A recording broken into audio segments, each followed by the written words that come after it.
Doctor বাবুরা বলেন ডিমে অনেক ভিটামিন আছে যা আমাদের শরীরের জন্য খুব উপকারী। তাই ডিম খান, ভাজা করে খান, সেদ্ধ করে খান, পোঁচ করে খান, কিন্তু খান। আচ্ছা, আপনি ডিম খান কি?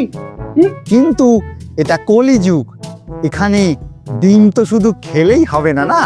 আপনি যদি চান, হ্যাঁ আপনি যদি চান আপনার শত্রুকে ওই ডিম দিয়ে ডিমাঘাতও করতে পারেন। শুধু নজর রাখবেন ডিমটা যেন পচা হয়, কারণ এখানে আপনি অর্জুন। হ্যাঁ হ্যাঁ আপনি, হ্যাঁ অর্জুন। কুরুক্ষেত্রের ময়দানে আপনাকে লক্ষ্যভেদ করতেই হবে। কৌরব সেনারা তাদের প্রভুকে রক্ষা করবার জন্যে নানা রকমের রণকৌশল প্রয়োগ করবে। তাদের প্রভুকে রক্ষা করবার জন্যে কঠিন কঠিন থেকে কঠিনতম সুরক্ষা কবচ স্থাপন করবে। এমনকি আপনাকে আপনার লক্ষ্য কেন্দ্র থেকে অনেক দূরে সরিয়ে দেওয়ার ষড়যন্ত্র পর্যন্ত হবে। কিন্তু আপনার তো থামলে চলবে না।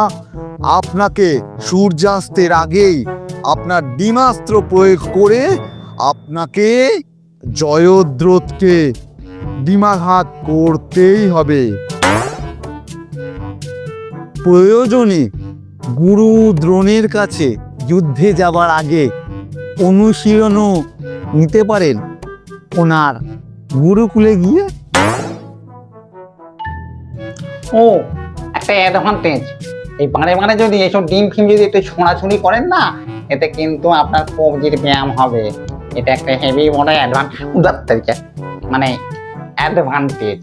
আর একবার যদি মুরগির পায়ুপথ থেকে নির্গত ভক্ষণের অযোগ্য বাতিল বস্তুটি আপনার অভীষ্ট লক্ষ্যে পৌঁছে যায় এবং সেটি পচাত শব্দে চূর্ণ বিচূর্ণ হয়ে ভিতরে থাকা থলথলে মাখো মাখো তরল পদার্থটি বিকট গন্ধের সাথে দৃশ্যমান হয়, তাহলে বুঝবেন আপনি অর্জুন।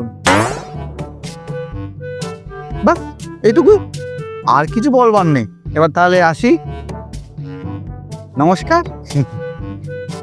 ওই যে পচা ডিম পেরো গো, ও ভালো ডিম পেরো না, মুরগি পচা ডিম পেরো গো।